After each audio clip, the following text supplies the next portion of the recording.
Hello, ladies and gentlemen, and welcome back once again to I Got Gameplay. Yes, it's me, it's Michael Burhan here. It's Michael Burhan here for episode 114 of I Got Gameplay, and it's a great, great show, live on Sunday night instead of the Saturday, due to the fact that it was Valentine's Day yesterday. So for all you lovely people who celebrated your Valentine's Day with the one you love, I want to say a great big fuck yourselves. No, I'm joking. I want to say a great big happy Valentine's Day to you.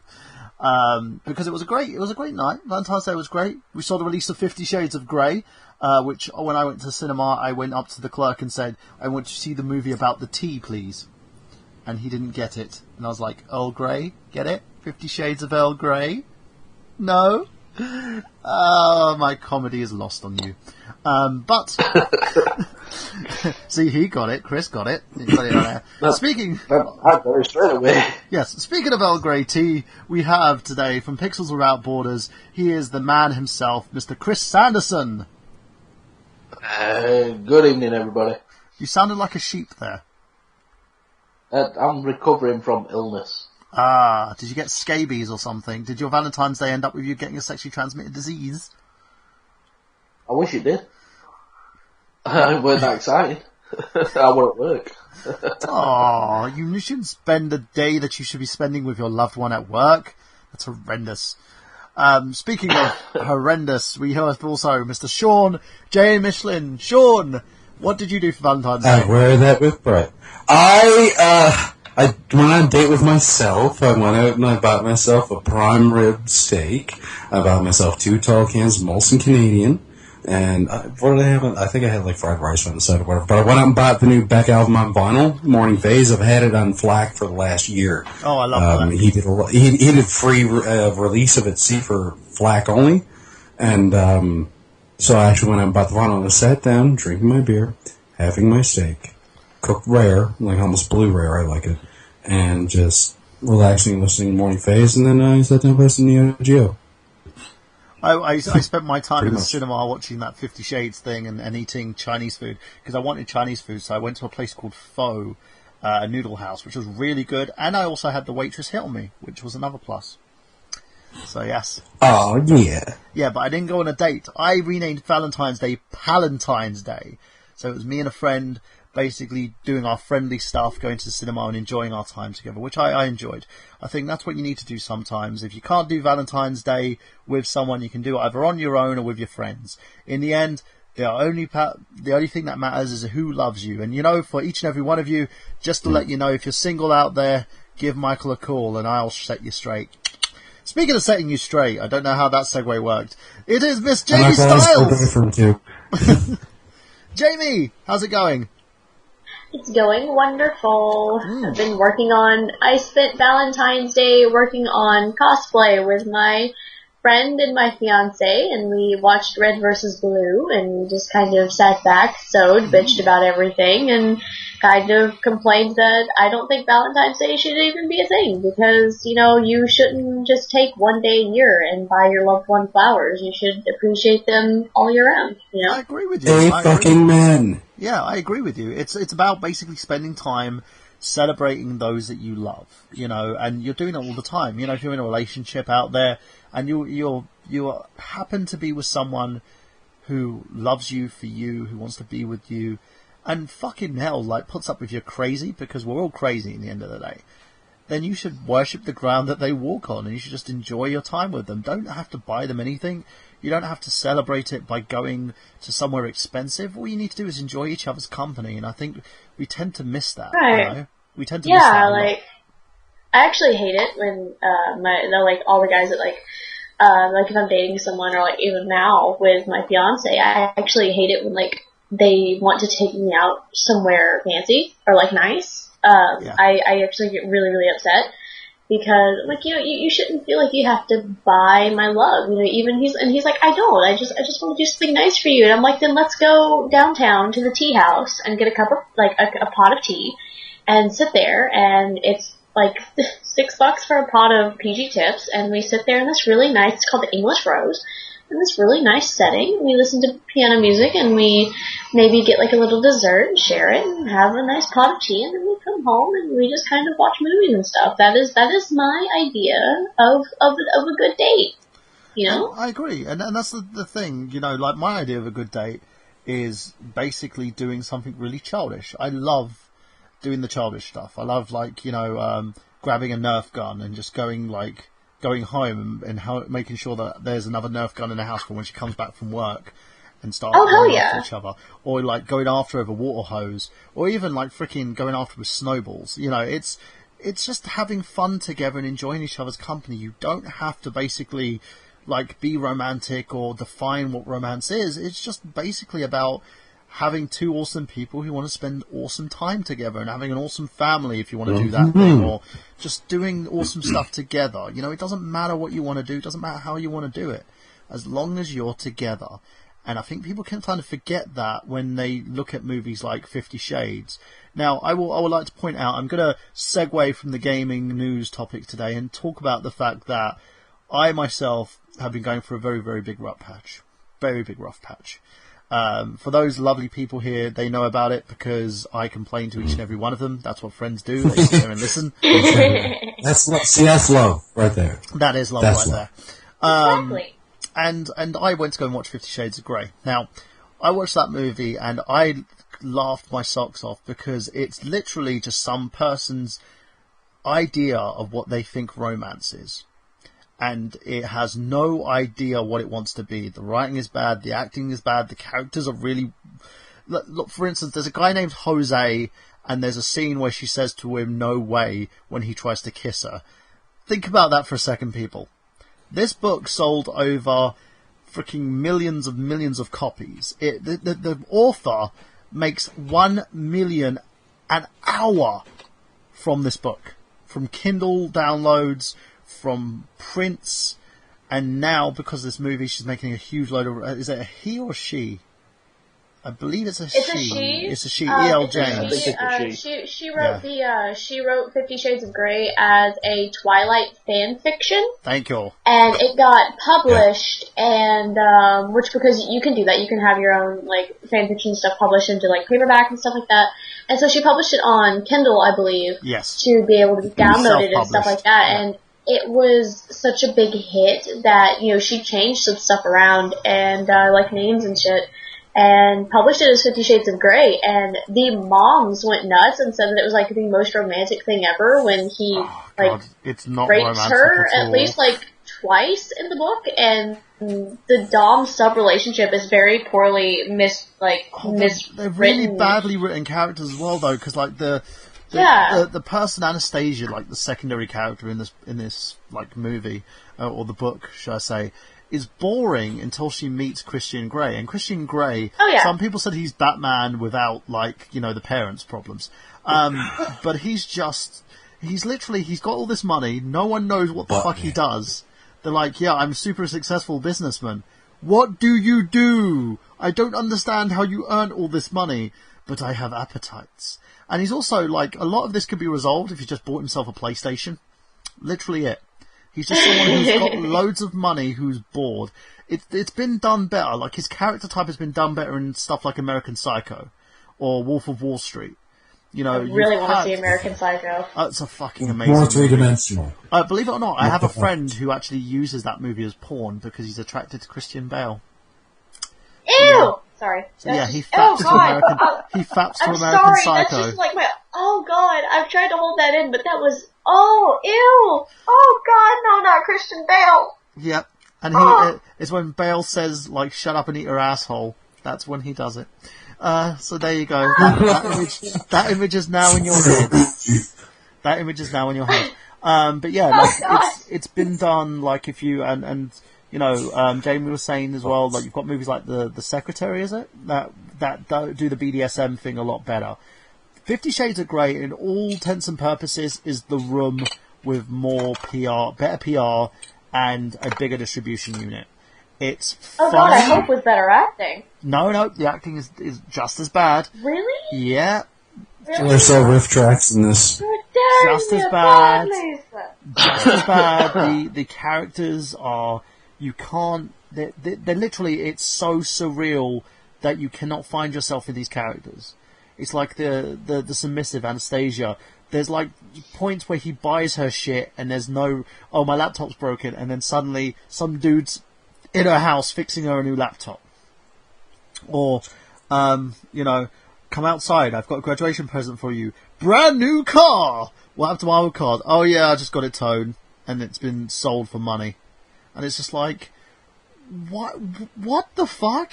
And it's literally, the whole thing is supposed to be a love story set around the BDSM thing, and they fall in love because of it.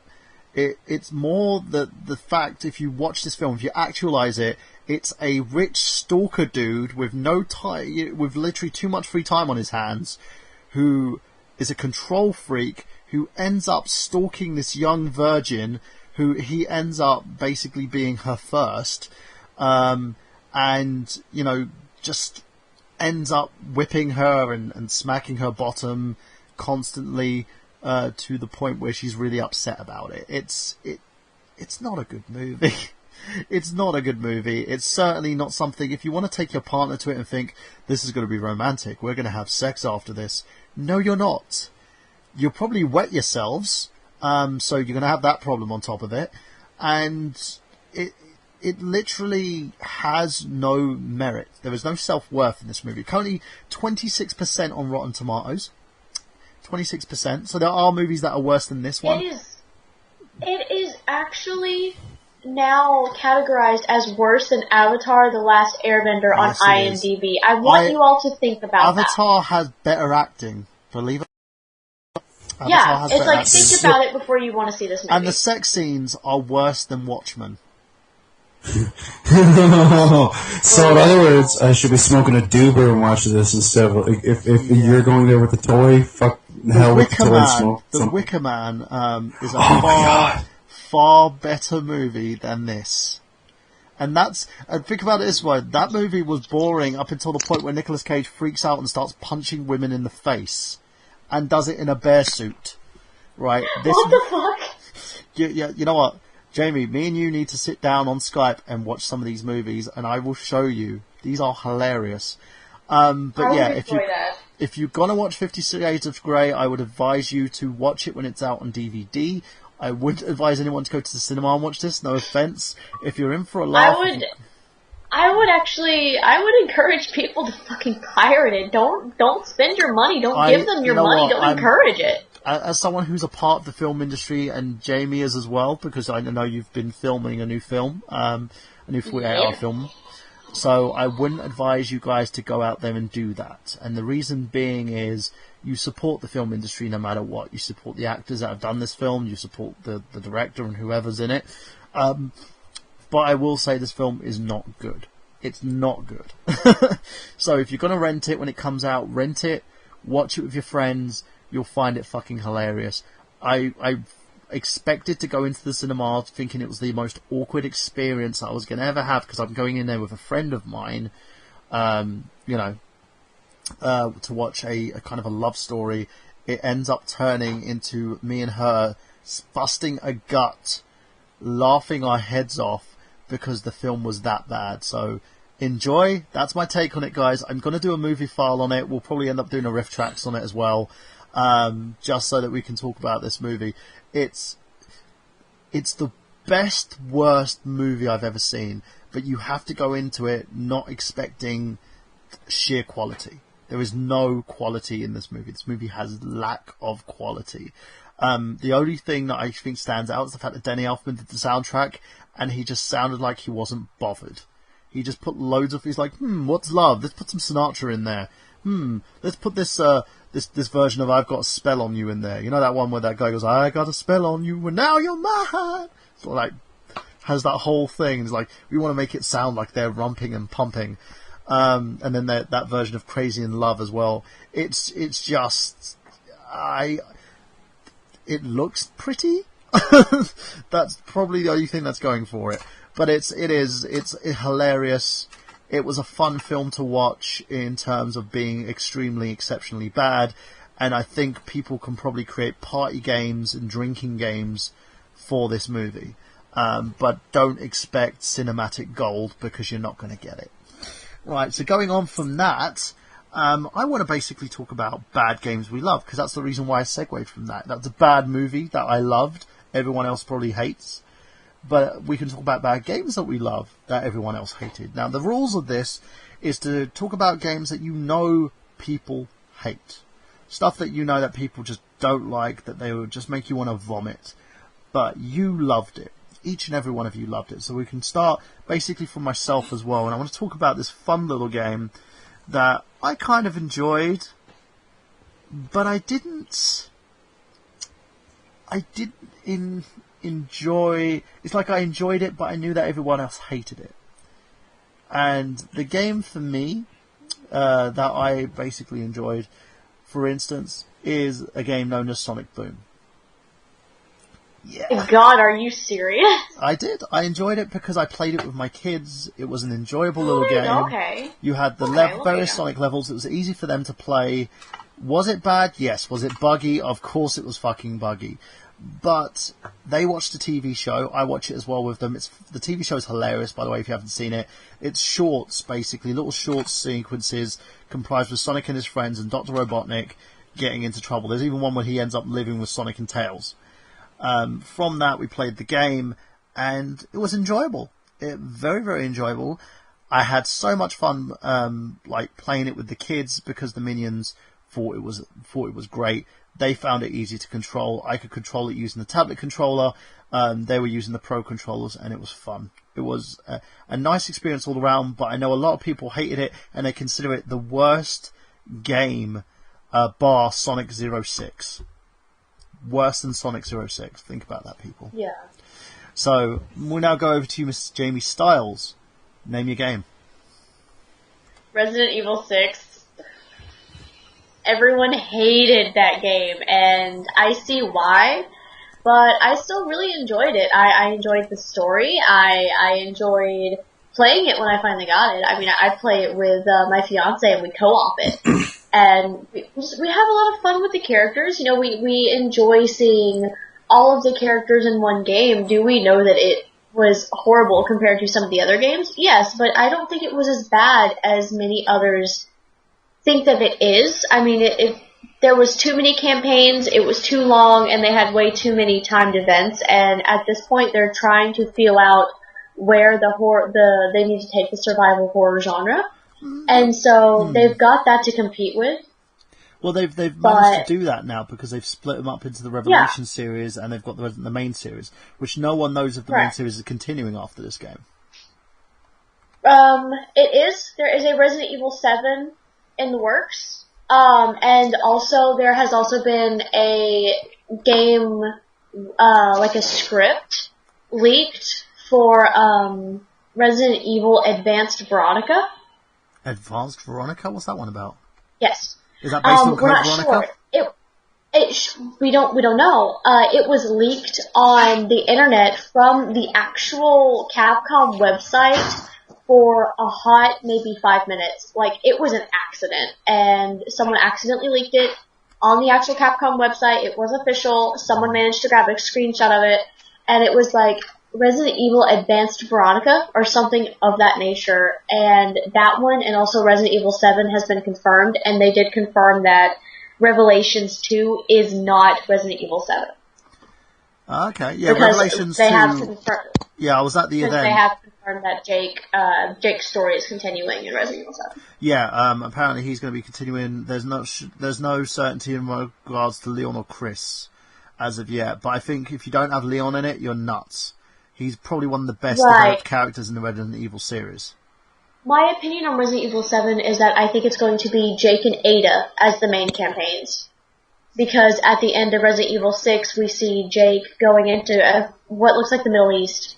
And then we see Ada, who gets a phone call and says, "A new job? Yeah, my schedule just opened up." And so I think those two are going to be the main campaigns, with maybe Leon in there as well, because he has to return Ada's compact. Okay. So now let's go on to...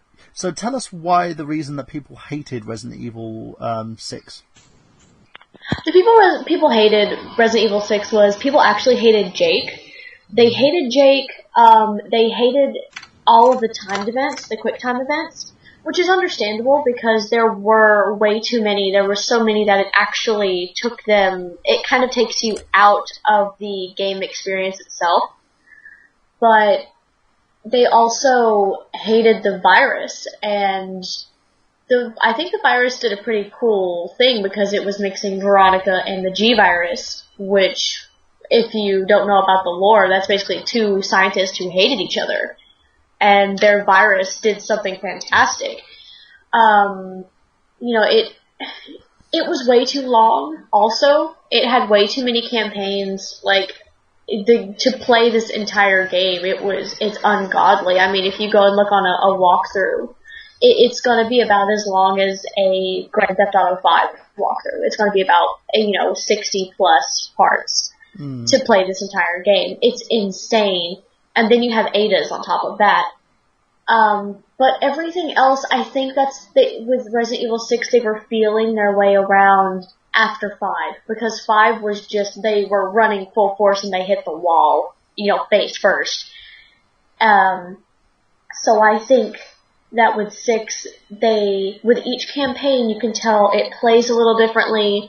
There's different tactics you have to use. And I think with that, what they were trying to do was they were trying to see whose campaign got the better ratings to kind of see where they needed to take Resident Evil 7 at that point. Okay. So in terms of the reason everyone hated the game, it's more the fact that they felt that it's kind of gone the Michael Bay route instead of using the whole survival horror route. It's more run and gun, right? Yeah. Right. I've played the game myself. My favourite campaign out of the lot is actually Leon's campaign. I like it. Yes. I feel there's a lot more emotion towards it. Wesker's son, there's not enough character development. We don't know enough about him. Exactly. And Chris's campaign is, it's the steroidal Chris campaign. Yeah. Chris feels very emotive and got these huge bulking biceps for some reason. Oh god, it's just, my only problem with the game itself was I don't like Chris Redfield, so I can't talk for his campaign because my opinion on his campaign is that Piers carried the entire campaign. And I think that he was killed off way too soon. I think they could have used him. Yeah. My opinion on Jake is that Jake and Sherry's campaign would have been fantastic if they had their own campaign. Yeah. If you look back through the pivotal moments in their campaign, people have actually gone through and compared them to screenshots of William Birkin and Albert Wesker in Resident Evil 0 and Resident Evil Umbrella Chronicles. Yeah. And they're identical. They basically put Jake and Sherry in scenes that their fathers had been in before them. And I think that they would have gotten a lot more character development and that they would have been a lot better characters had they been given their own campaign and not their father's campaign. Okay. So Chris, what about you? What game have you loved that everyone else hated? There's been quite a few, but one that sticks out immensely is Watch Dogs. Yes, I hated that game with a passion. Yeah. Tell us the reason why people hated it first. I think the reason why people hated that game, and I can completely understand it from just a general standpoint, it were overhyped to the point of no return. Basically, it's like they got Peter Molyneux talking for them. Yeah. They promised all these things. They promised it to be a true next-gen game, which it does some nice things, but it's not true next-gen. And to be honest, the only true next-gen game at the minute is Drive Club, but we're not talking about that. Yeah, the thing is as well with that is there's one thing that you should never do if you're going to make a game that you think is going to overshadow a game that is amazing and impeccable. Never use the word killer at the end of it. So, one thing that Ubisoft kept saying, it's going to be a GTA killer. Don't do that. Never use that. Because Rockstar makes Sublime. Look what they've done with the Max Payne series. Look what they did with every single game they've put out. Fuck, they made table tennis look appealing. Right? That game was amazing. It was fucking amazing. For table tennis people. And and you put out a game, you say it's going to be so fucking amazing, it's going to be a GTA killer, and then you need more time to develop this game because it was originally going to be released as soon as the PS4 was going to be released, you know. Mm-hmm. And then it got pushed back, and then the Wii U version got cancelled, and then re-put on the cards, and now it's finally released, and nobody cares. Yeah. Then again, the Wii U version never got cancelled though; it got released. But I know it got released, but it was like cancelled in limbo, and then it just appeared out of nowhere. Yeah, and they didn't promote it, and they're like, "We're not putting the DLC for it." Again, if you're going to release a game on the Wii U and then you release it on the Xbox 360 and the PlayStation versions, and then you give DLC with those, but you don't give DLC with the Wii U one, which one are people going to pick? Think about it, Ubisoft. Yeah, they're going to pick the one with the DLC. It's moronic. You know, you could do what like they did with the Batman Arkham, Arkham City game on the Wii U. Was they didn't like add DLC to it. They just packaged it with the game. So you had all the DLC, you had everything in it. It's on the disc. It's with everything for the price of the game. And this was after the release on the initial Xbox 360, PlayStation 3 releases, and the game sold well because it was a new take on a game that was released on another console. Now, why did you like the game? I liked it just because the general content of the game, not the story. The story was okay, it wasn't amazing, but the general, like the content of it, the hacking, the controlling the city, so to speak, and also like a lot of people either played the game so far or played it a little bit and gone, no, this is bullshit. It's not what they said it were. Fuck Ubisoft, and all that shit. But I played it past the point of the credits. I did all the extras. I found out the extra story, spying on people and things like that. That's the part of the game that they got right, the aftermath. And it was it was probably one of the better sandbox experiences I've had. I prefer Watch Dogs to GTA, but I also prefer Saints Row to GTA. GTA in terms of sandbox games, that's the one I go for last. Well, GTA 5 and GTA Online were amazing sandboxes. And compared to Watch Dogs, which was more linear, you know, you couldn't really do much unless you were using the hacker mechanic, which was the one thing that kind of stood out from the game. What changed, what differed your experience to like everybody else's?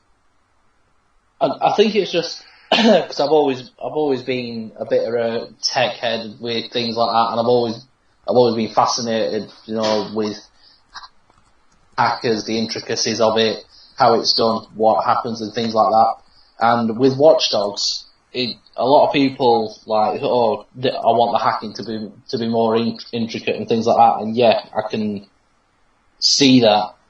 But everybody's saying, I don't want the one button hacking. But that's not far from actual real life, from some incidences, what happened where one guy actually drove through traffic lights, controlling them just with his laptop, just by pressing a button or two, controlling them so they go green. And he was connecting to like electrical nodes as he was driving, and he was managing to control the traffic, just like in Watch Dogs. Obviously, this was long before Watch Dogs and things like that.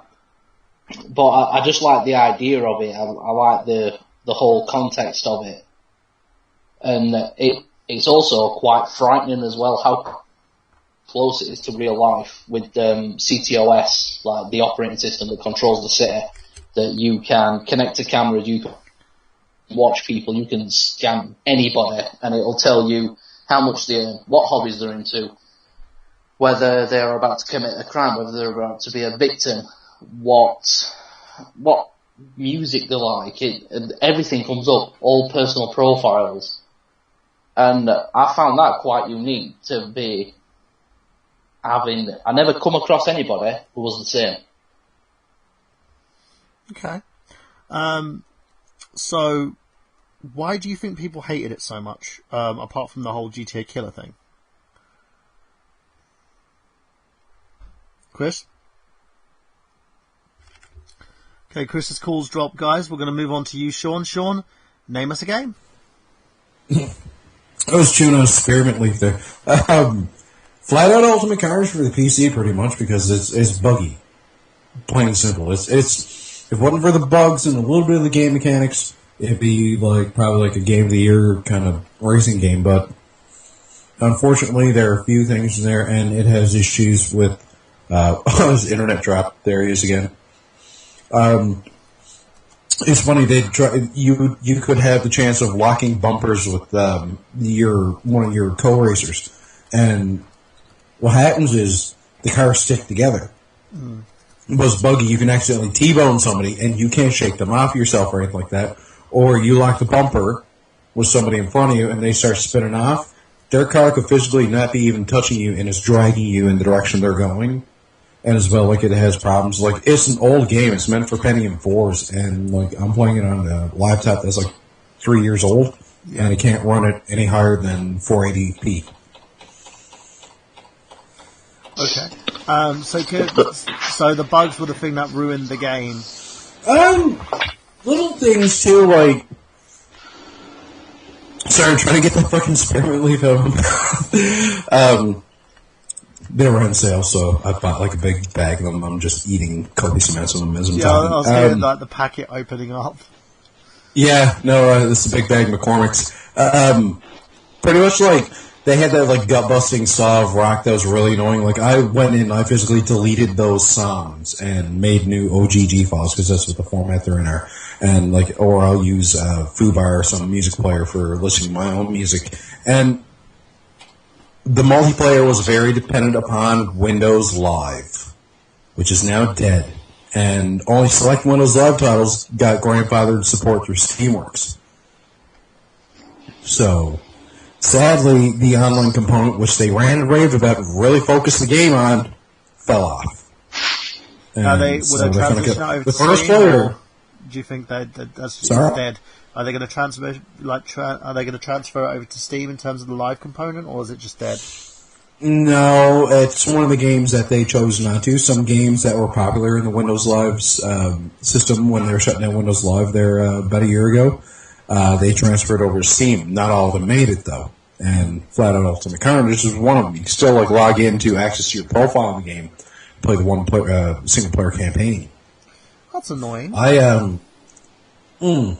It's annoying, but I'm still doing a lot of the game actually out yet because I try it with different cars, different vehicles, and that.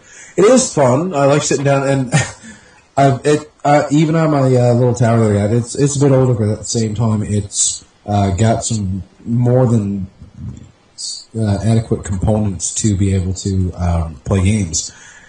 And my second monitor is the CRT, and I play it on the CRT because then I can run it at bog settings, and it runs fine. I have it running at 480p, 640 by 480p through S-Video. My other monitor is my 32-inch flat panel there. But sit down with the 360 controller, my office chair here in front of the CRT, and I'll have my playlist is a bunch of different things. It's I Can't Turn You Loose by from the Blues Brothers movie. Come Play With Me by Extreme, Foggy Mountain Breakdown by Earl Scruggs and Steve Martin and Company. What's another song that I have there? Neutron Dance. I also have select racing songs and chase music from certain movies and that. Daytona USA theme is on there as well. It's a very much it is a Burnout clone. It's actually Bugbear made it. The version for 360 is actually pretty good. But then it got ported to the PC, and it was actually farmed out to another company. It wasn't Bugbear that made it. It was Team 6, who are renowned for making a lot of PC shovelware. So yeah, they are. Sadly, they kind of bodged it up, right? So, and they used some lib files that were only compatible with the hardware they had, pretty much. So, unless you had a beast video card, you weren't really going to run it that good. But I enjoy Jason Honey from AGG and his own channel there. He ran a rave about it. We were supposed to get a match in before they killed the Windows Live service, but we never got around to it, sadly. So, yeah. Okay. That sounds really good. It's a shame that all those issues led to the game kind of basically dying, which is a shame, because when stuff like that happens, you really, especially when games rely heavily on their online modes, it kind of kills the gaming experience. So I'm going to do my next one in terms of the games that I've liked that nobody else has. It's a game basically on the Amiga. A lot of people used to hate this game, but at the same level, people liked it. It was basically at the time where they had like fighting games going on. I'm just trying to think about what it was called. It was on the Amiga CD. Body Blows. Body Blows. Thank you. Yes, Body Blows Galactic. I played this game first when I was a kid. The control scheme is really bad. It's slow in terms of like you've got better fast-paced games with like Street Fighter, the Mortal Kombat franchise. These were games that were made for consoles. This was based on the PC. Kind of a PC thing with the Amiga. And it could be pirated very, very easily. Good game. Questionable in terms of the control scheme. I think that was made by Team 7 as well. Again, it was fun. It was fun, especially when I was kicking my brother's butt. And there wasn't really much to it. Very linear. People hated it because, well, there was other better fighting games out there. I loved it because I just enjoyed, as a kid, playing this game and beating the crap out of my bros. So, Jamie, next game. Oh gosh. I would have to say that my next one is probably really embarrassing. I really enjoyed Poke Park for the Wii. Oh, that's not embarrassing. What's embarrassing is that was kind of my first Pokemon game. Ah, See, okay. there it is. So her poker virginity See, there it is. was lost on that one, I think. Yeah. Okay. So yeah, that's. Why yeah. does everyone hate it? That's where it gets embarrassing. Everyone hates it because it's just like you run around as Pikachu and you just meet these friends and you make more and more Poke friends in the Poke Park and you try to save the Poke realms from being Poke killed. I was trying to be clever, but it didn't happen. And I just really love it. You Poke sucked at that. You Poke sucked. Ha ha ha ha. But I really enjoyed it. You know, you do these you can do different games with each Pokemon, like to become their friend. You either have to race them, or you have to play hide and go seek, or things like that. And it's really like a kid's game, but I really enjoy it. And I've played it probably 4 times all the way through, and I get really obsessive about meeting all of the Poke friends that you can meet, and I still haven't met all of them yet, and it really pisses me off. Because I just get really obsessive. So, you basically, you loved it because you're obsessed over the game, it's addictive, people hated it because it's not really seen as a proper Pokemon game. Yeah, and it's seen more as cutesy and kiddie type of game. Which most of the Pokemon games are. A lot of them do go dark though, if you look in the Poke lore, but I think we'll save that for another episode. Yeah, and it's, you know, it's like, there's, for some reason, a lot of Pokemon in Japanese kidnap children. I don't know if the Japanese just tend to do that to scare their kids, or, you know. It seems like it's in their culture, like the stories to, you know, scare the kids so they won't go out at night or whatever. Mm-hmm. Very much so. Yeah, it's pretty bad. So, Chris, next game that you loved that everyone else hated. Yeah, hopefully my internet fucking holds up this time. The one game that I really love is Resident Evil Operation Raccoon City. So tell us the reason why everyone hated it. Because they say it weren't a Resident Evil game. It weren't survival horror, all that usual cop-out bullshit. Resident Evil hasn't been survival horror since 3. I'm gonna say that out Thank now. you. 4 wasn't survival horror. 4 wasn't Thank survival you, horror. it wasn't. The 4 was really good though. 4 were good, I'm not saying 4 were bad. I think 4, 5 and 6 quality games, I really like them all. But Operation Raccoon City... Do you know 4 was originally supposed to be about ghosts? I think they should have done a lot more with that. They should have. They should have. You know, the beta, because I was looking at the beta. Check out Yuri of Wind's channel, by the way. youtube.com/Year of Wind. He does some good gaming mysteries and stuff, and he has also talked about the fact that some Pokemon are really weird and kidnap your kids.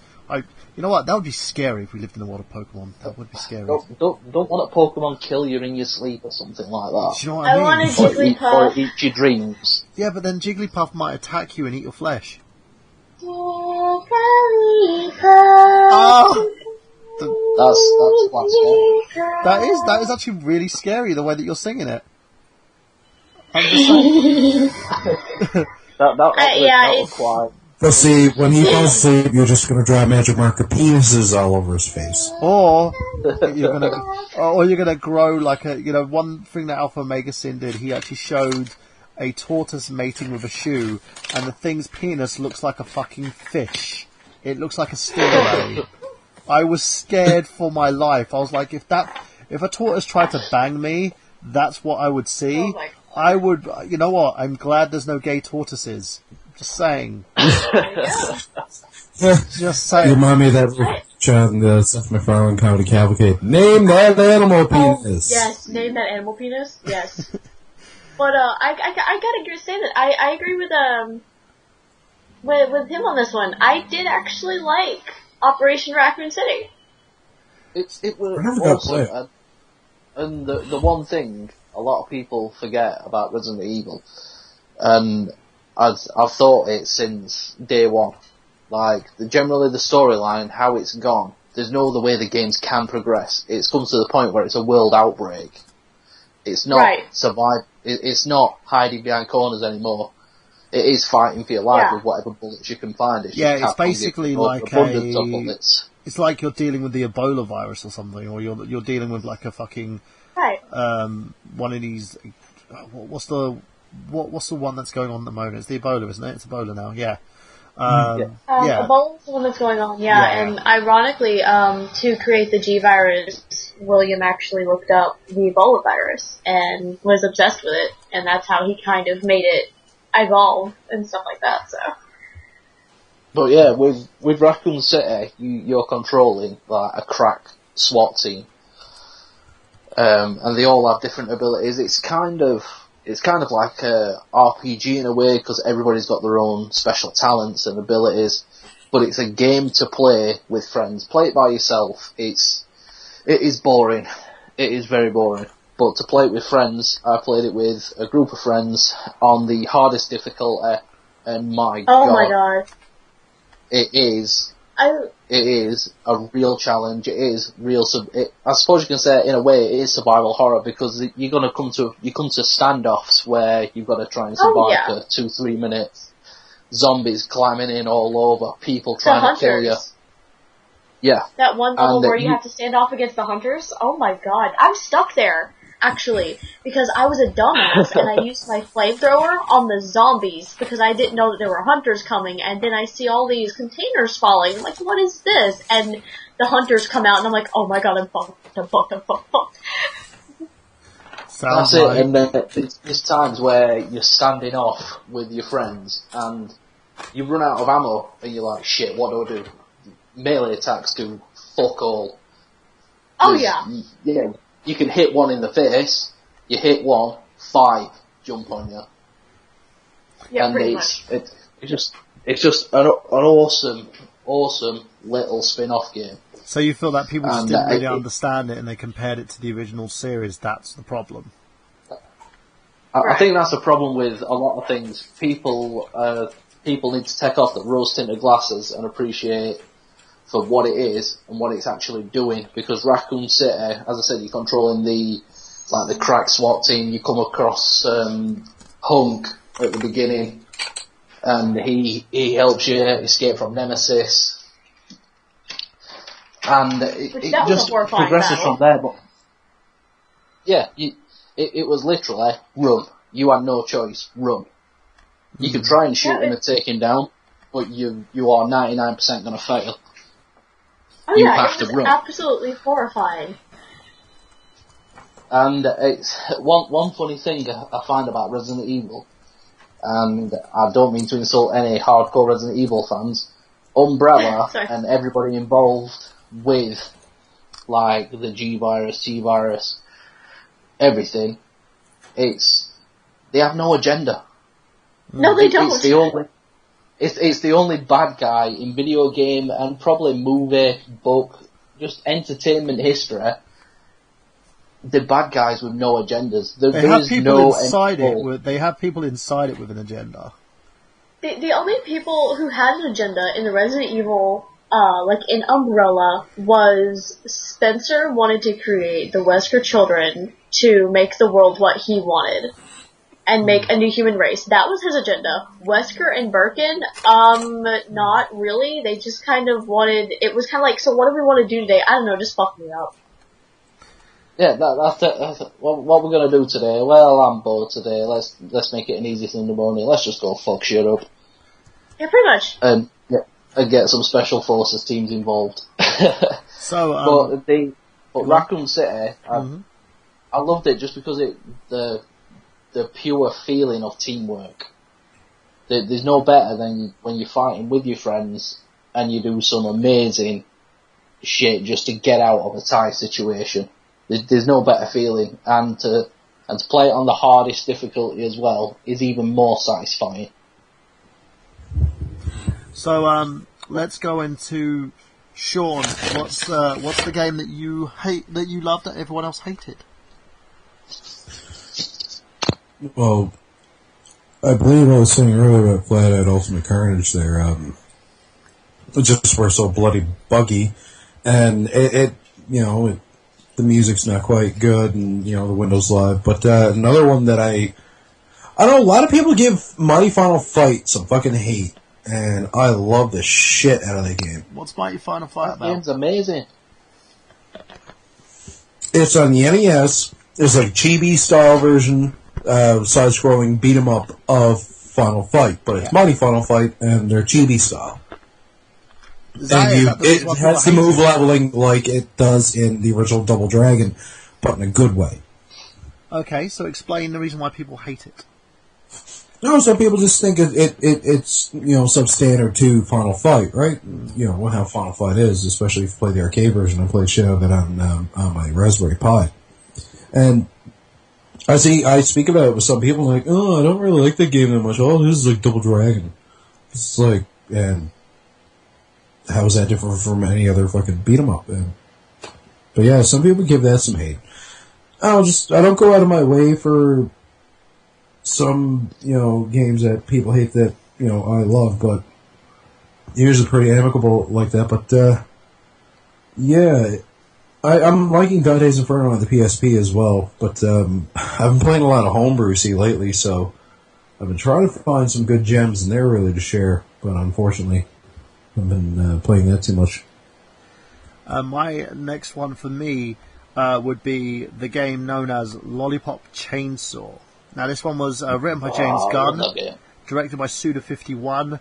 It was panned universally. It was actually distributed by Warner Brothers. The game is a very short hack and slash type game where you're basically playing a very young cheerleader who keeps talking about the fact that she's a teenager and she's above the legal age of consensual sex because you have to, if you're undressing them with your eyes, that's what you want.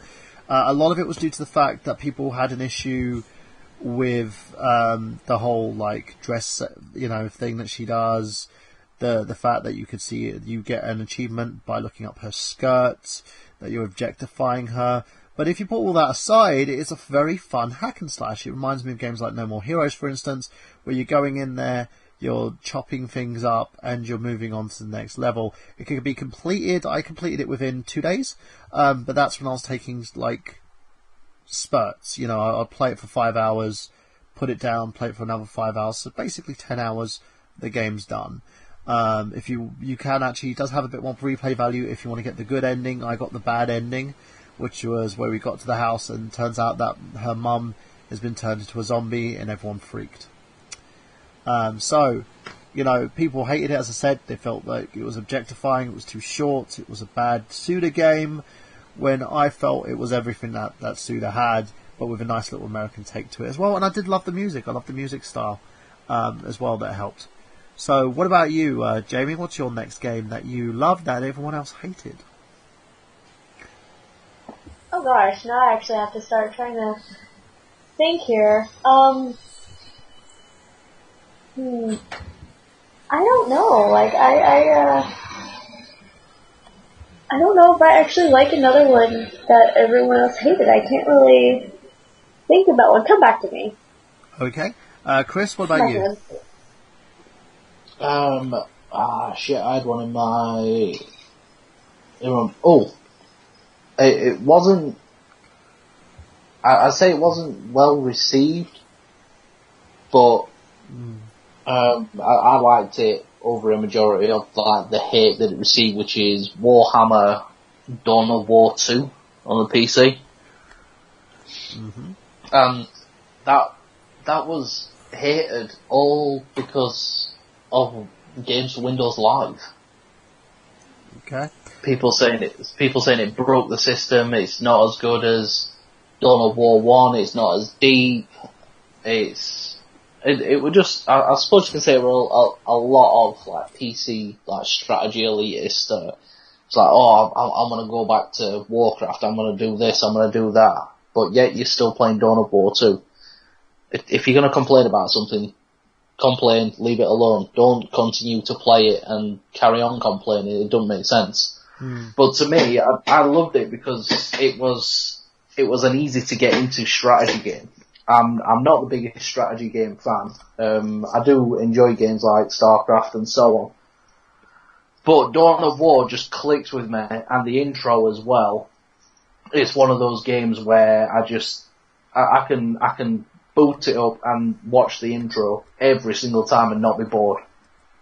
And later on down the line, when the game was practically dead, unfortunately, they introduced a co-op mode, which was really fucking cool. And it was just horde mode, but you chose a hero sort of thing.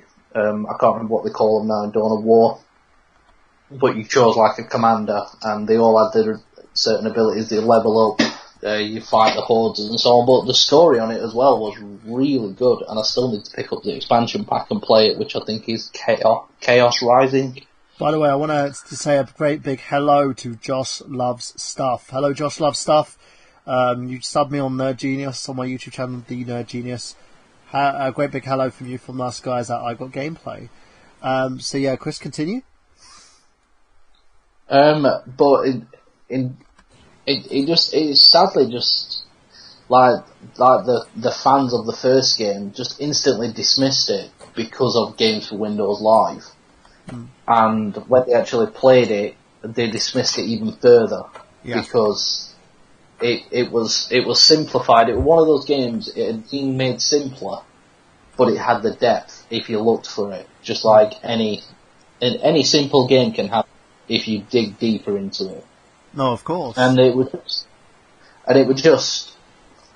It's like the same with a lot of games, but it's just sad to see that people instantly dismiss sequels because of a feature or something that they generally don't like, or if they change a class or a certain action, if they change it to what they're used to for like high level tournament play, it's because they're too lazy. They don't want to learn something new. That's how I see it, and it's just sad because it still is a great game, and it's one of the few, like we were talking about earlier with Flat Out Ultimate Carnage, which didn't get brought over to Steamworks. Yeah. Dawn of War 2 recently has. And it's gotten a little surge of popularity because it's not using games for Windows Live anymore, but it's still, I'd say, universally hated. It's not a loved game, sadly. Now, going on from that, Chris to Sean. Sean, a game that you love that everyone else hated. I've got my next one. My next one is kind of a popular opinion that people they hated this game unanimously, but a few people like myself and Rodman loved it. But I'll talk about that in a minute. So, Sean, what's the game that you loved that everybody else hated? I know what you're going to say. I know you know what I'm going to say. And Justice League Task Force for the Super Nintendo, I gotta admit, like, some people gave it some hate because it was just like, some fighter ripoff, and it wasn't very good, and the controls were stiff. But I liked it. I learned to work with the controls pretty good, and me and my friends just sit down like, you watch Superman, Batman beat the shit out of each other. It was Injustice like 15 years ago. Not quite as good in 16-bit, but yeah, I liked it. I liked those games, and was it the Death and Return of Superman as well? A few people gave a bit of shit. I like that game. But really, I liked it too. It was like a clone of that Aliens game for the arcade. It was the same. The Capcom made. It was the same kind of company that made that, wasn't it? Yeah, it was Sunsoft. Yeah. Because they got a license at one point. They had the license for a lot of the kind of DC licenses. Mm-hmm. Yeah, I remember watching actually on the GameSack show there. The boys were talking about some unreleased games, and Sunman or something like that was one of them. It was supposed to be a Superman game by Sunsoft, and it was kind of loosely based on the arcade game or what have you. And you could see like where they just did a sprite redraw of it afterwards, and then they said, "Shame, we can't release it," because it was around when they had lost the license for a little while, and so they had changed it to Sunman. And then they got the license back around the Super Nintendo era, and Justice League Task Force and Life and Death and Return of Superman were released then, with a couple others. Yeah, this was long ago. Sunsoft even around? No, they're not, are they? No, they closed their doors recently, which is a shame. Now, moving on from that one, a game I love that everyone else hated. Who wants to take a guess? I think I've already got it. I'll let the others take a guess first. Jamie, take a guess. Oh gosh, I did a review on it on my idea. channel, youtube.com/The Nerd Genius with Rob Man.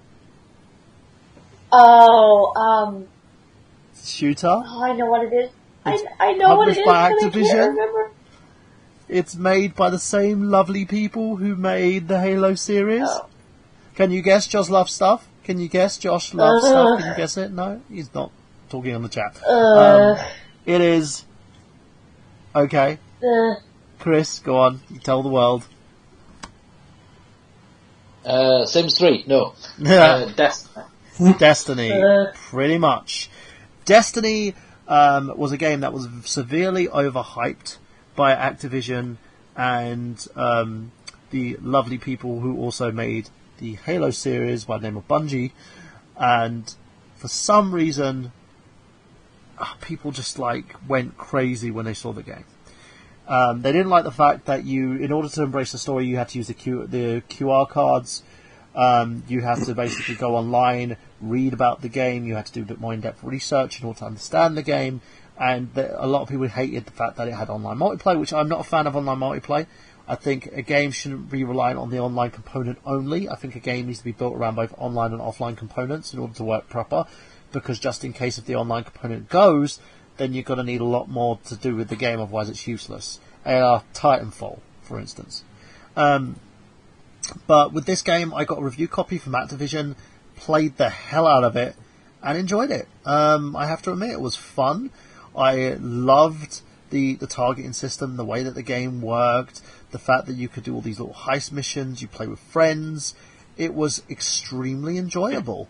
At the moment, the reason I haven't been playing it is because I haven't had time to do anything, which is a shame, most of my time spent either basically writing or producing stuff or making content or watching the WWE Network. So I haven't had time for that. I've been playing a little bit of Dragon Age though. And, it's a great game. I enjoyed it wholeheartedly, and I felt that it had everything going for it of a well-made, presented game. I just think people got extremely butthurt when it wasn't, where a lot of stuff was missing, because they packaged it in DLC and stuff. Still a great game, very enjoyable. The only thing that I wish that the game did have, which I kind of agree to people, is that it did cross-platform. I got a PlayStation 3 version. I wish that I could go on heists with Rob Van, who's on the PS4 version. It would make things a lot more easier. But still. Jamie, do you have a game for us? I do. I thought of one. One that I like that everyone else seems to not like is Vampire the Masquerade Bloodlines. Okay. Is that one? That was the one on the PlayStation, was it? I think it was either PlayStation or PC. Okay. I'm not entirely sure. Tell us a bit about the game and explain why people hated it. People didn't like it because it was super buggy. Like, oh my god, it was buggy. It was one of those games where you got multiple quests and you had to seek out the story and you go to the different quests, and basically it was a quest game. That's all but pretty much it boils down to that. But the story is really cool once you get into it. I watched, I actually cannot play it because I really think it's on PC and my laptop is completely utter shit. And I would love to actually be able to play it, but I watched, Cryotic on YouTube play it.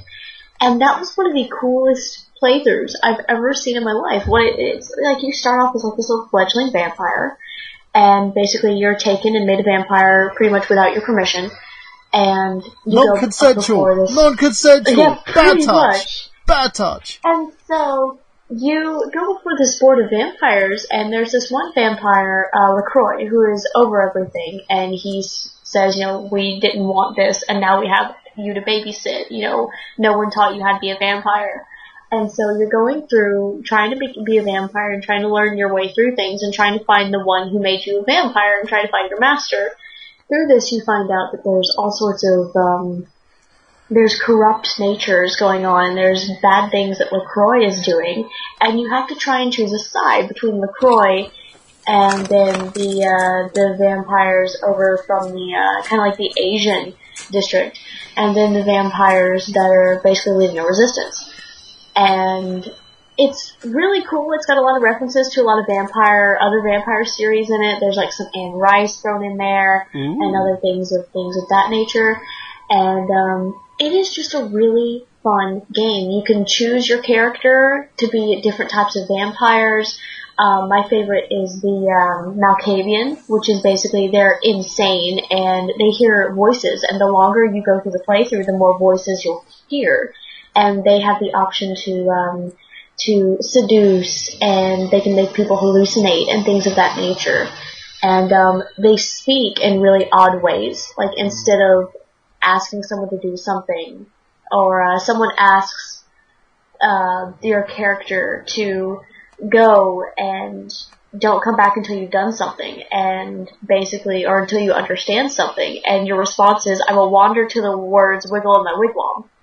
Instead of saying, I will go until I understand it. And it's really cool. Each vampire has a cool characteristic, and the leveling up system is pretty cool. You can have different powers and things of that nature, and I really enjoyed it. So go back to you, Chris. What game did you love that nobody else liked?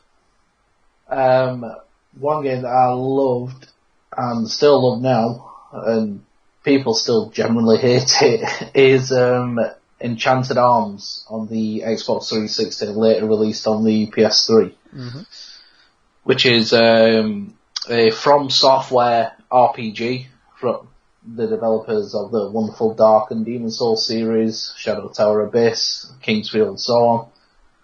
And it was hated because of one character, and that's because it was over eccentric in terms of his, it never actually says it in game, but it was clear that it was gay. And for some reason, people hated that. I don't understand why. I think it was because it was not first in RPGs, but probably a first in console RPGs. I don't get stuff like that though, because it's like, why would you get really upset because a character's gay?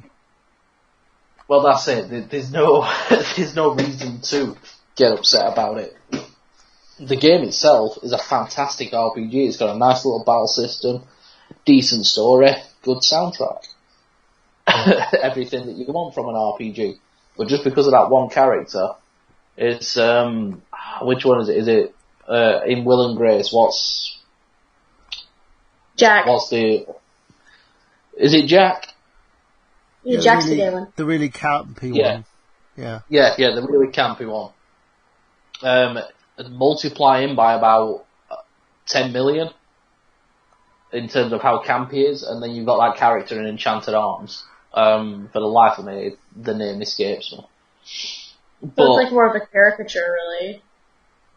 Yeah, I don't know. I don't know if it were a seriously gay character, or if they were parodying like how camp some gay people can be. Right. But it was a character that came out with genuinely laugh out loud lines from what I remember, and I just really enjoyed it, and I still do today. I'm still trying to find the PS3 version because I had some extra content which the 360 version never got. But yeah, it was just annoying. People blatantly dismissed it from the first 5 minutes just because it was, hey guys, and all that. It's like, no, I hate the game already. Why? How dare you being gay, you promiscuous character, you. Don't talk about me like I'm not here. Yeah.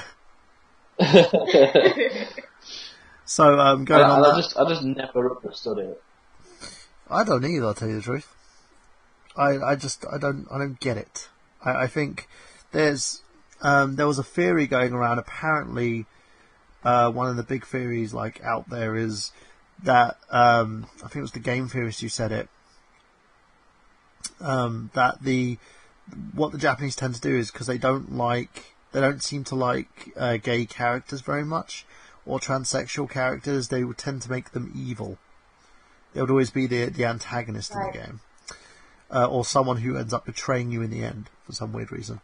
Apparently, that's all to do with Japanese culture, but who knows? You know, the relevance on that holds no bounds. But yeah, I agree. That's a lame reason why people should hate a certain character. So, Sean, name a game. Sean's not there at the moment. I think he'll be back in a second. So I'll go for my next one. I had it on mute. Sorry, I was chewing. Alright, go on, Sean. Go for your next game. Mission Impossible for the Nintendo 64. Tell us Some about people the jumped game on it. and the reason why you liked it and everyone else hated it. Mission Impossible Nintendo 64. Yeah, tell us why you loved it and why everyone else hated it.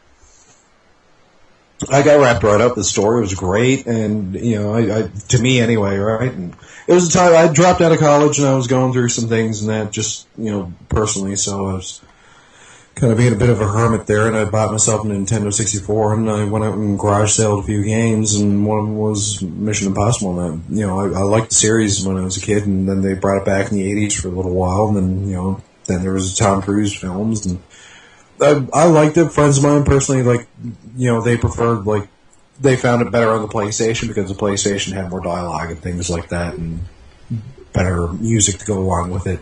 But that was the same with most N64 games. People seem to have a problem with a lot of those games which are not named GoldenEye or Mario. Even Resident Evil 4, when that was on there, that was just like, just weren't the great games that they should have been, which is a shame. So it's not a game. It was just more phoned in than anything, but it was adequate. I liked it. I passed a lot of time with it. And I haven't played in a little while now, but I'm going to go hunt around for it. Might have to do it slightly illegally, but I had fun when I was playing it before. So my next game, I don't know if you guys have played this game. I picked up a copy of this game in basically it was out in '95. I picked up a copy in '99 for the PC. It was out on the PlayStation as well. It's called Psychic Detective. That game. It used a lot of live action footage and had loads of different character actors and stuff in it. The great thing about it is it's your character is this detective who can make people do shit. The one thing people had an issue with, this was at the time where games used a lot of cutscenes. They used a lot of film cutscenes and stuff, and they looked nice, but the controls are kind of point and click. Depending on how the mechanics are.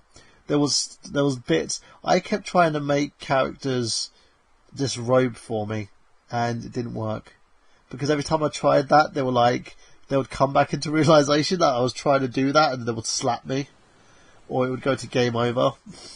I was really, really frustrated as a child.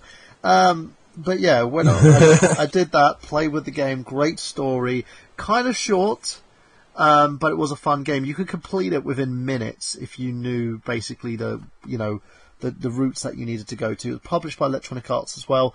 It was in a similar vein as games like Sam & Max, games like the Indiana Jones, and the Fate of Atlantis, and Maniac Mansion, like point and click kind of games. Really fun to play as well. There was a PlayStation 3DO versions and the PC version, which I had. I still got it, I think. I think it's in the box somewhere.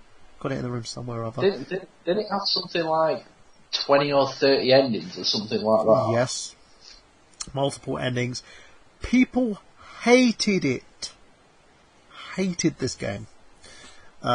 Because I think they felt that it wasn't a true game because it was point and clicky, which I believe there's a hell of a lot more to come out of this game. It was enjoyable. I loved the psychic powers, and I have to admit I was I was a fan of a different game that kind of used similar sequences than this, which was called Voyeur. I'm not going to talk about that too much, but yeah, I enjoyed it. Giggity. I enjoyed it. It was fun, and I used to spend a lot of time locked in my room playing it. So, moving on from that, Jamie, your next one and your final pick of games that you loved that everyone else hated. Sherlock Holmes: Crimes and Punishments. Tell us about the game. I saw a preview of it on the MCM Comic Con. A lot of people hated it from the demo play. I didn't really get into it too much. Tell us why you liked it. I liked it because I love Sherlock Holmes. I think that they characterize Sherlock Holmes really well in these games. There's more than one. I'm not sure how many there is, but I know I've seen walkthroughs of 2. They characterize Sherlock Holmes and Watson really well. The animation and everything is a bit wonky at times. It can bug out. But still it's really impressive, trying to put together the puzzles and everything. I think it did really well itself, trying to be a Sherlock Holmes game and trying to show the stories. And there's even references to some of the other stories when you're playing. Like he has the poster from the story name escapes me, where he's trying to I think it was like the Red-Headed League. Like, he has posters of that, or Sign of 4, I think. He has the poster of that still up there. You can find things that he's gotten throughout other, missions and stories throughout each of his department, each of his stories that are on there, and it's really clever. And I don't understand why it got such bad reviews, other than the fact that the animation was a bit buggy. I think it was really cleverly done. Jamie? Other than the fact that Watson was really creepy, and every time you turned around, Watson was like right there and would magically appear out of nowhere. That was horrifying. Maybe Watson wanted your children. Oh god. So going on from that, let's ask you, Mr. Chris Anderson, your final pick of games that you loved that everyone else hated. I've got a few to choose from, but one that stands out is Import Tuner Challenge on the Xbox 360. And that game is a highway racing game similar to Tokyo Highway Battle, Wangan Midnight, Maximum Tune, all that sort of thing, where you're racing on like Tokyo highways and tuning up cars. And yeah, people hated it because at the time when that came out, Wangan Midnight Maximum Tune was really popular in the arcades. It was absolutely massive, and a lot of people were playing that and Initial D. So, like, Japanese racing games were starting to surge a bit. I think it was developed by Genka, which are the guys who did the Tokyo Extreme Racer on the PlayStation 2 games. I think they released one on Dreamcast as well. And published by Ubisoft. And people hated it because it was stiff to start with. people complain about the story. I don't understand why, because games like that have never had a story. They've never been good if they do have a story. But it's all about the racing. It's all about setting that time on the highway. And it's all about one-on-one versing online, which it did have a small online community. But personally, I've always loved those type of games, even when people straight up pan them and hate on them. I've always loved them. And I remember the day I saw it, I was actually working at Game Station, and the Ubisoft rep came in and he says, "Oh, we've got some trailers to show you." And we saw Splinter Cell trailer. I think we saw something, I can't remember others, and then we saw Import Tuna Challenge. Literally 30 seconds after I watched that trailer, I put my name down on the system at work. I was like, right, that's pre-order for me. And I loved it, absolutely loved it. I sunk easily probably 500-600 hours into that game. And that was just because I had a few people online on Xbox Live where I had the friends list to race, and it was always, right, we've got, it'd be a message, RX-7, exclusive race. So everybody would bring their RX-7s, what they've tuned up differently, and we'd race one-on-one, and we'd wait, and yeah, it was just an amazing time on the Xbox 360. I absolutely loved that game, and it's a shame we never got a sequel or anything similar, especially in recent memories. Mm-hmm. So, let's go to you, Mr. Sean Michelin. Your final pick. Ooh, that is a bit of a rough one. I was trying to think of a Game Boy game that I had played. I'm trying to remember what it was. To be honest, what was it? Damn it, I had it as a kid. Some people dumped on it. Just, I was really fond of the fighters, I guess. Fist of the North Star. Ooh, just because it was cheap. Was it the PlayStation version? No, for the Game Boy. Ah, okay. The PlayStation version, I heard, got a lot of critical acclaim. Tell us about that. Why did you get ragged on? Some people just ragged on it for being cheap. I mean, besides like hand-to-hand combat, there was like a lot of distance attacks, and you could just really all you had to really do to beat the whole game is just to hop around, charge your shot, and kill somebody. And so actually going in one guy has whips, another guy has a rush attack and things like that. But I liked it. Friends of mine tried it and this is back in the day before internet and things like that, and. Try to get a friend of mine, at least one of them from school, try to get another copy of it so we can connect our Game Boys together and play it. 2 players. That's the only thing that sucked about a Game Boy game that was 2 players simultaneous. You had to have 2 fucking Game Boys, and nobody get it. Nobody go for it. I was so disappointed because then at least you could do the schoolyard thing of have a few people pass it around and that. That's why I have 2 PSPs now. Well, and the last but not least, my final one is a game that I enjoyed. I played it emulated and I also played it in the arcade. One of the things is GP. Simple awesome fact. game. Great game. Only issue about it is it was just ridiculous in terms of the amount of money you would have to sink into the bloody thing to, even if you won a match, to kind of... Namco developed that, didn't? Yes, they did. Namco Bandai developed it for Nintendo, and it was a great game. It was part of their Triforce system, which included GameCube support for the game as well, and you could basically save your data on a GameCube a memory card, and then pop it into your Mario Kart Double Dash game to kind of you can unlock certain things using the arcade and also play from where you saved. So pretty good. Yeah, I loved it. Sega developed did the same thing. Yeah, I loved it. People hated it, and a lot of it was just because the fact that you had to keep popping coins in, because usually the definitive things of arcade games is you pop a coin in until you lose a life. With this, you'd complete a course and you'd have to pop another coin in. It was kind of dickish, but I understood it. So there you go, ladies and gentlemen. These are the games that we loved that everyone else hated, and the reason being is, for us, we found playability in games that no one else felt that they really liked. And I feel that in terms of people, gamers have become a really bad critics in terms of games nowadays. Everyone's moaning and complaining if something doesn't work, or if they moan and complain. I haven't got an issue with a game if it's a bad game. I can always find like replay value in a bad game. My issue is if a game's broken and buggy. And I'm pointing the finger at you, Ubisoft. You've done it one too many times now, where you've released a game that's broken and buggy. You did it once with Watch Dogs. You did it then with the Assassin's Creed Unity game. Come on, guys. So we can get your fucking shit together.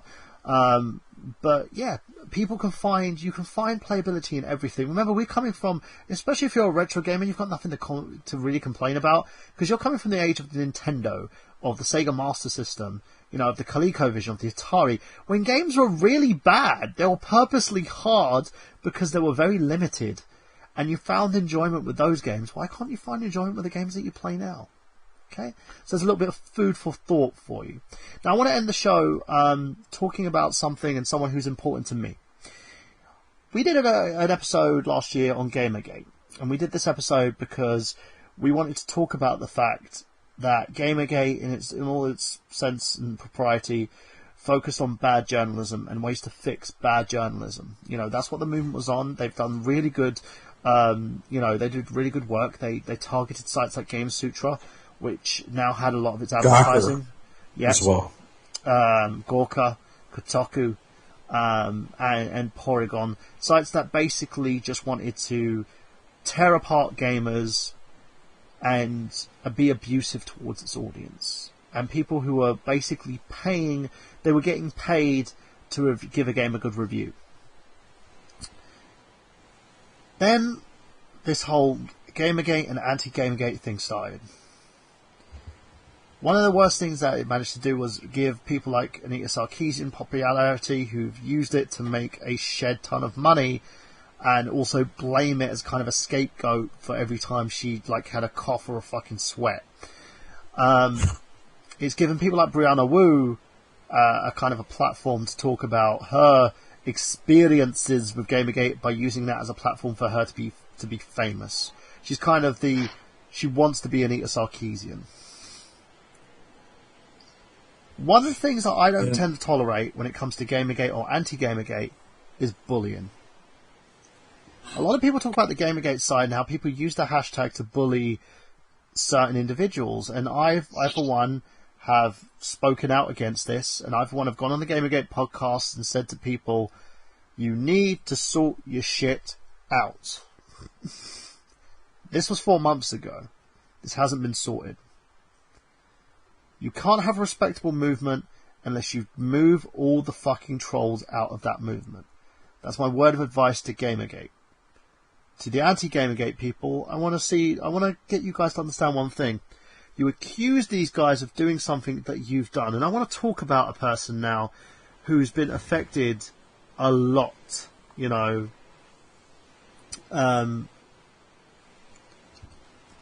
This person has been active in the movement for a long time. She was referred to me by a friend of the show by the name of Adam Fawn, who gave me her Twitter handle.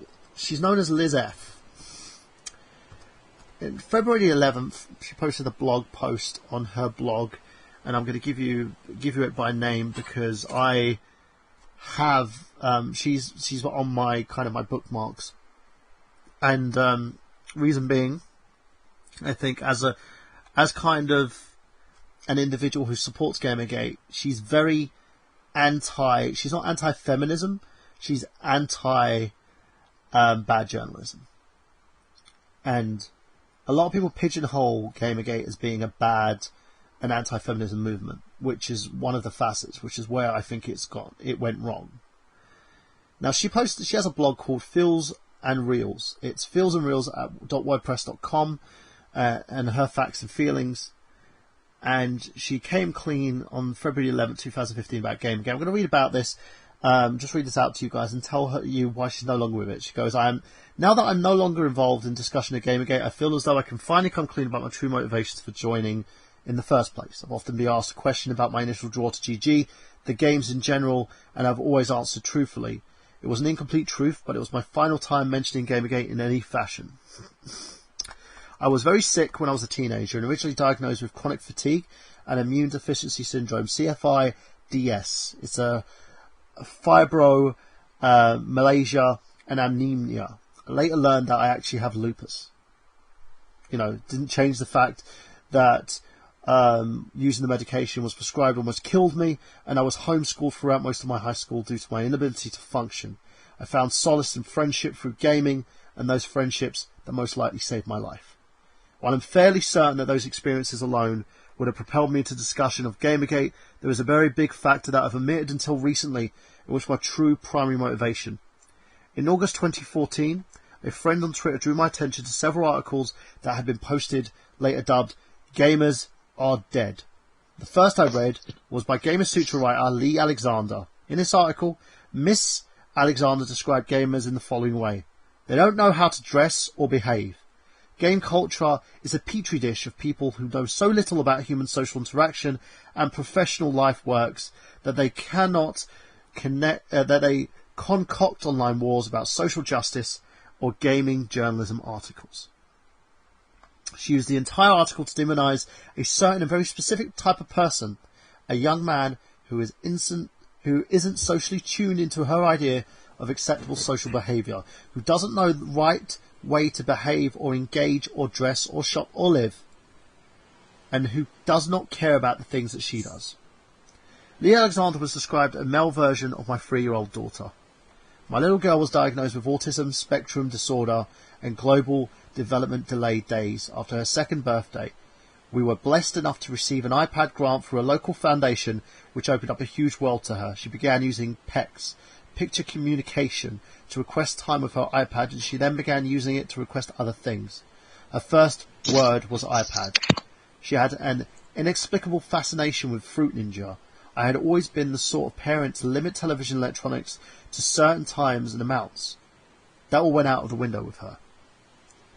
Went out of the window because the only reason I've ever heard my baby girl's voice was because of a game. At age 3, she can now identify every letter in the alphabet out of order, upper and lower case. She can count to 30 and backwards, from 20 without a single error. She can spell words, she can identify every colour and shape, yet she cannot say no if she doesn't want something. She cannot express when she does not want something. She cannot socialise with other children or with adults. She will fall into a sensory meltdown and cannot tell us how to help ease her struggles. She does not know the right way to behave or engage or dress. She is the person Lee Alexander described with blatant and unapologetic contempt. I discussed Gamergate because I cared about ethics. I discussed Gamergate because I cared about censorship. I discussed Gamergate because I cared about ideological manipulation. But I started discussing Gamergate because I'm a mother whose child was being misunderstood, a mother whose child was being attacked, a mother who saw a woman, a privileged, spoiled woman, talking about things she never lived and could never understand, a mother who watched the woman vilify all things I love most about my child, her ability to focus on understand, to slow down, and most importantly, to be and love herself, and that pissed me off. My motivation, my first primary motivation for joining the discussion was selfish, and I don't apologise for that. We are all people. We have our own motivations. We are all human beings with feelings, and we deserve to be treated with some goddamn dignity. She left the Gamergate movement recently because she was being hounded, because her own family was being threatened, because some freaking troll who is anti-GG basically threatened her safety and well-being and the safety and well-being of her family. A woman who is passionate about her children, a woman who is passionate about her family, and a woman who is passionate because she wants to see her child develop and grow, despite the things that most people, like the person who wrote that article previously that she attested to, Miss Lee Alexander, of course, says isn't socially acceptable. This is where I draw the line. For those, if you're pro-GG, if you're anti-GG, if you're just in the middle and you're sick and tired of hearing it, You have no fucking right to deem what's acceptable and what's not acceptable to people. You have no right to threaten someone and force them to leave a movement that she supports because she was just defending her child. Who the fuck do you think you are? My message is simple, my message is clear. We will no longer be talking about Gamergate or anti-Gamergate movements on this podcast. We will no longer be supporting either way. We will no longer be commenting on it. And we will no longer be assisting, and I'll tell you the reason why. Because the people that are most vocal, the ones who basically scream the loudest, are the fucking complete dipshitted morons who have no fucking clue what is acceptable and is social. We are all unique, we are all beautiful, and you have no right to fucking tell people what they can and can't do. You are the reason why the internet is poison and why government officials are trying to plead their cases to shut us down.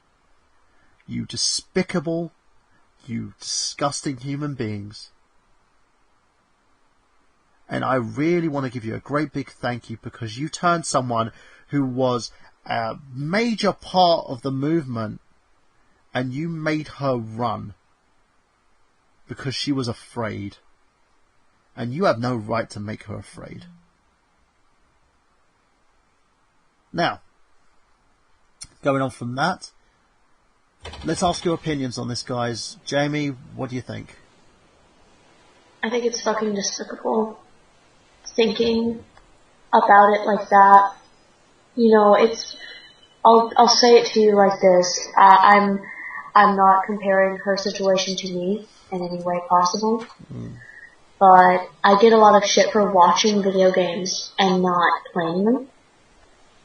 And you want to know why I don't play them? It's because I can't sit upright 90% of the time. Because when I sit upright, my heart rate goes to 145 and I pass out.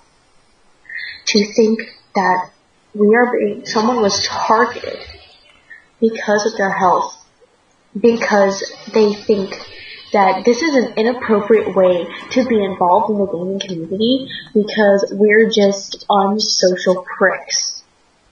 And it hurts because I know how it feels. It hurts when you hear that someone in your community, I have chronic fatigue. I have a lot of things that this woman was diagnosed with. We thought I had lupus. I'll put it that way. We thought I had lupus. I know what it's like to have a sensory overload, like her child, because I can't go out in public a lot, because if you get me out in public, I crash. There are times at cons where I have to get away. And it's difficult to live, let alone, if you can find solace in anything you do. I find solace in making clay and in watching video games. I can't play them because I can't comprehend it. I can't comprehend the story unless I watch it first without actually interacting with it. To get shit for that, I can see why she turned and ran, and it's fucking pathetic and it makes me sick. Chris? And to that woman, I want to say that I apologize, and I wish her and her family all the love and welcome. Thank you, Jamie. Chris? It's just disgusting, like you say, what it has become. Nobody, regardless of what you believe in, Gamergate, anti-Gamergate, religion, drugs, I don't give a fuck. You shouldn't be made to feel scared or threatened or have your family or... You shouldn't be threatened at all because of something that you believe in. And to be honest, it's in situations like this, it is terrible what's happened. But a lot of the louder people, as you say, like the ones that scream the loudest and all that sort of shit, they're also the biggest hypocrites. Tell me about it. And I can't remember who said it. I think it was Confucius or something like that, and it says, people who say much know nothing. People who know much say nothing. There's like, you got all these people saying this, that, other, you should do this should do that. They actually know fuck all. They know about their privileged lives, and they just think what they know. They don't actually know the truth. The people who stay quiet about it and just get on with it, they're the ones who know a lot more. And it's because they've got they've got the mental capacity to have a cognitive thought process. And nobody should be made to feel scared or threatened. And it is absolutely disgusting. No, I agree with you. Coming from someone who's basically had to deal with this myself a lot in my childhood, you don't do this. We're adults here, people. We're in a community. There's supposed to be love. You don't do stuff like this. It's just when all this Gamergate stuff started, I immediately felt ashamed because of the comments I was reading. This was at the beginning of it. The comments I was reading, the things people were saying, and there was one comment I read, and it wasn't actually that long ago. It might have been even a few days. Anita Sarkeesian has been supported by the developers of Towerfall Ascension in the form of they've made a playable character that sort of looks like her. Fair enough, that they believe in her cause, whatever. I'm not interested in that. But one of the comments that was made, I just thought, Jesus fucking, you need to sort yourself out, because you shouldn't be making comments like that. It was, great, now I can actually kill Anita Sarkeesian. And I was just like, really? You're really going to put that on a public thing that you openly want to kill her? Get the fuck out of here.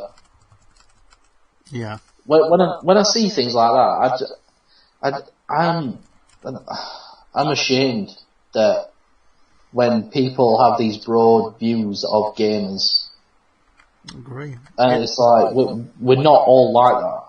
But the fact that we all get pigeonholed like that is fucking disgusting. Yeah, I agree. It's manipulation at its core, and the problem is, this is the reason why movements like this don't succeed. And Gamergate's done a lot of positive things. It's done a lot of positives, but you can't do this. You can't attack one another. Anita Sarkeesian has thrived because of Gamergate.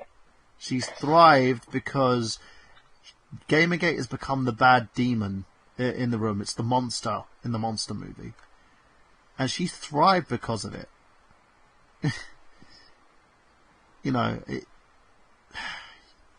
To be honest, I've said it before, Gamergate is something that will go away if people forget it exists. Because people are fueling it.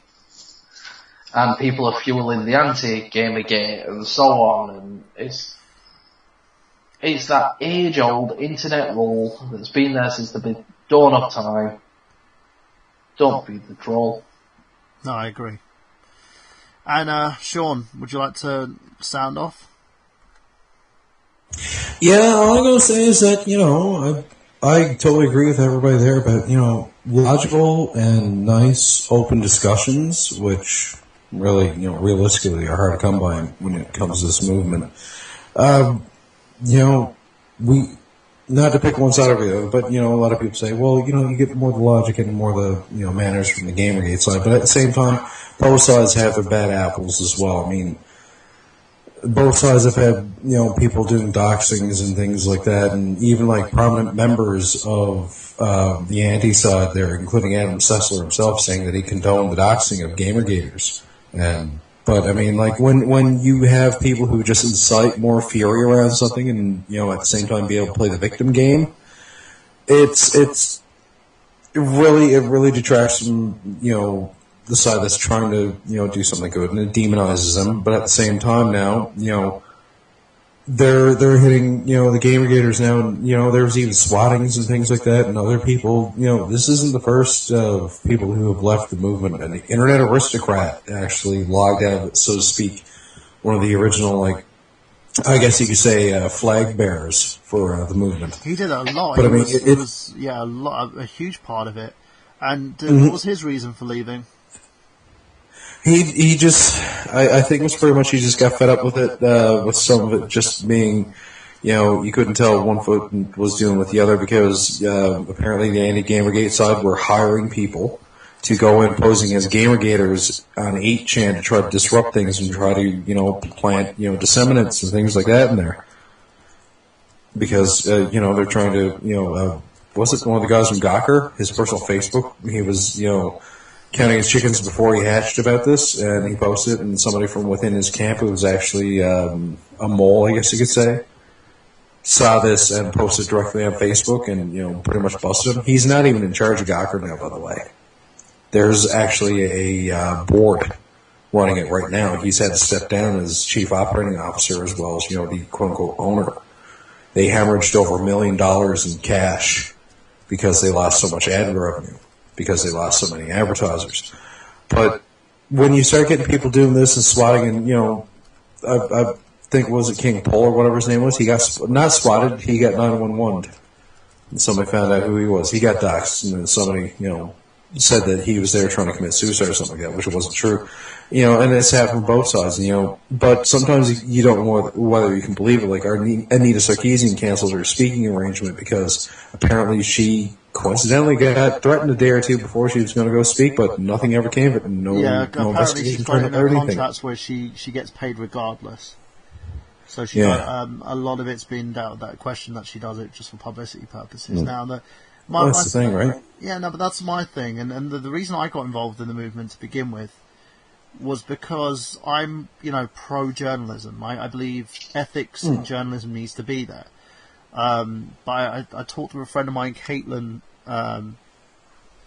Dooley. She works from Fanboys Anonymous. She writes for them. She did an anti-Gamergate article because a lot of members in there using the Gamergate hashtag were harassing people who didn't agree with their movement, and you don't do that. You don't. And that's the thing, and I'm not condemning one side or the other, I'm condemning both. Exactly. And it's happened from both sides. Yeah, and you can't, it's a shame. It's really a shame, because people have fucked this movement up. And on the other side, they're going to be like, oh, we take this as a win. You've got nothing to fucking, this is a tainted win. You've got nothing to feel great about. You fucked people up, It's like getting a win by DQ, right? Like that's it's not great. And you bullying is fucked up. Come on, people. Get your fucking head straight. She did not deserve this. If you want to follow her, if you're going to unfollow her because she's not pro Gamergate anymore, that's up to you. But I will put her Twitter down on here. Follow her. She's very insightful, very interesting. She does a blog as well. Make sure that you check out her blog. It's on WordPress. And I'll give you the blog name on there. It is Feels and Reels. All you've got to do is click on the blog and click follow to follow it. It is feelsandreels.wordpress.com. You can follow her on Twitter at Lizzie F620. She's pro-choice. She's not a Democrat. She's pro-gun, not a Republican. Pro-equality, not a feminist. Pro-bacon. Yes, she's a baconist. So make sure that you follow her on there. She's followed by Yuri of Win. She's followed by Adam Baldwin as well, who created the hashtag Gamergate movement. She's an awesome person. She's interesting, and she talks about her hobbies in gaming, her love for her children, and post loads of memes and stuff as well. Okay? And I will point this out to people. If you're a fan of Anita Sarkeesian and you post pictures of her killing someone, you literally can't complain when someone's posting stuff saying that they want to kill Anita. I'm not saying I'm pro that, I'm not. But you want equality, you feel people are holding you down, then fucking act respectful. Don't start trolling people, harassing them and threatening their families. You have no fucking right. If it's a game developer who's made a bad game, question the game, talk to developers, be open with them and say, hey, we've got an issue with this. If it's someone who you don't like Anita Sarkeesian, I use the block button. It works really well so I don't have to receive any of her posts. And I also debate her as well. I basically question her ethics in terms of certain things. She doesn't reply, and then we go on from there. You don't have to go down this road because it's barbaric, it's animalistic, and it's cowardly. You know why? Because you're just a person in front of a keyboard typing threats. You're not. No one can see your face. No one can see who you are. But that doesn't make you anonymous, because eventually you do it once too many times, the police are going to find you because they can track your IP address. Mm-hmm. Going on from that, that's the last I'm ever going to say of this. Follow Liz on Twitter. Follow her blog. And, best of health to her and her family. And for those who have taken part of it, if you listen to this show, I suggest you just walk away. Because if you bully people, you're not a Michael Burhan person. I will not like you. If you treat people like shit, I don't want anything to do with you. And neither does anyone else on this show. For those of you who don't, welcome aboard. We'd love to have you. Now let's go to the plugs. Jamie, where can we find you? You can find me on Facebook at Hazardous Cosplay. We will be attending Conuga at the end of this month. Look for us in our newly completed Red vs. Blue and Ruby cosplays. I am currently doing a video blog, not on my channel, but I'm recording each and every progress that I make on my Neapolitan, and at the end of it I'm going to put it all into a big video, and I'm going to post it on my channel so everyone can see how she was made and all the strides that I went through making her. This will, of course, include a little tidbit about me. On February 2nd, the day that we found out that the creator Monty had passed. So we will be going to Conuga in our Red Rooster Teeth cosplays. We will be wearing Rooster Teeth cosplays every single con this year in memory of Montione. And we were also hosting a photo shoot at Conuga for Ruby and Rooster Teeth fans alike, to come and talk about experiences. Maybe they met Monty or just they enjoy his work.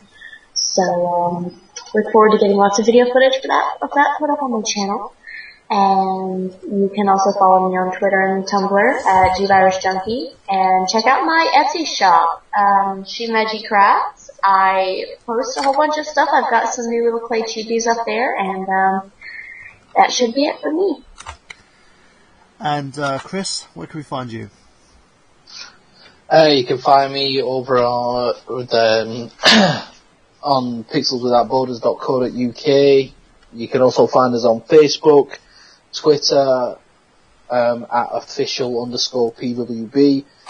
You can also find live streams that I do as often as possible on Twitch TV, twitch.tv/pixelwithoutborders. Also, YouTube, Pixels Without Borders. Also, we have a weekly podcast on iTunes. And that's about it. You can find me just all over. Just search Pixels Without Borders and you'll find us. We take up the entire first page of Google, which is awesome.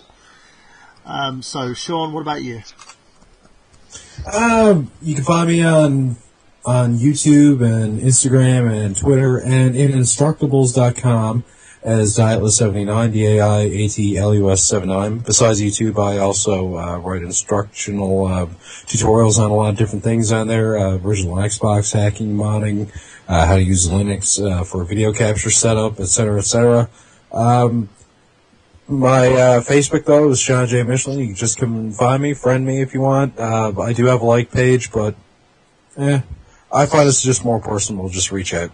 But new stuff to be out of the way a bit soon. It's just been hectic at work. I just punched 101.5 hours in about 2 weeks of work. At one point, I worked 30 hours within a 36-hour. About a 40-hour period. Wow. I'm tired. You can find me youtube.com/TheNerdGenius. That's where this is being streamed on at the moment, because the Retro Unlimited network has been basically rather limited in terms of streaming purposes because of Warner Music Group, who think that because there was a 2-minute bit of audio on Burhan and the Boy, basically they therefore they could basically put a strike on my content, on our content, and take down one of our videos and stop us from streaming anything further. We are dealing with this at the moment. Hopefully it should be dealt with in the next 10 days and the channel will be restarted, hopefully. For those of you who still listen to the show, you can find it on youtube.com/unlimradio, usually on here for the meantime. You can also find us on our iTunes page, itunes.com/podcast/igotgameplay. And guys, you can also find us on nerdgenius.com. Silent Hill, there's some news coming up about that I'm going to go into later on. I'll do a video about it. We've got the Kickstarter page coming, the website's nearly updated, and we've got a load more stuff. You're going to find me as well. I'm going to be launching my own personal site, michaelburhan.com, where you can find my videos, show reels, voice reels, all my acting stuff and credentials on their director's reels. And I will also be debuting this week a short film director's cut that I released for the 48-hour film project called What We Are, starring Marcus E. Ako and Grace Davis. So for Jamie Stiles, for Sean Michelin, for Chris Sanderson, this is Michael Burhan saying to each and every one of you, be good to each other, love one another, and show each other some respect. And also that we've got gameplay. Have you?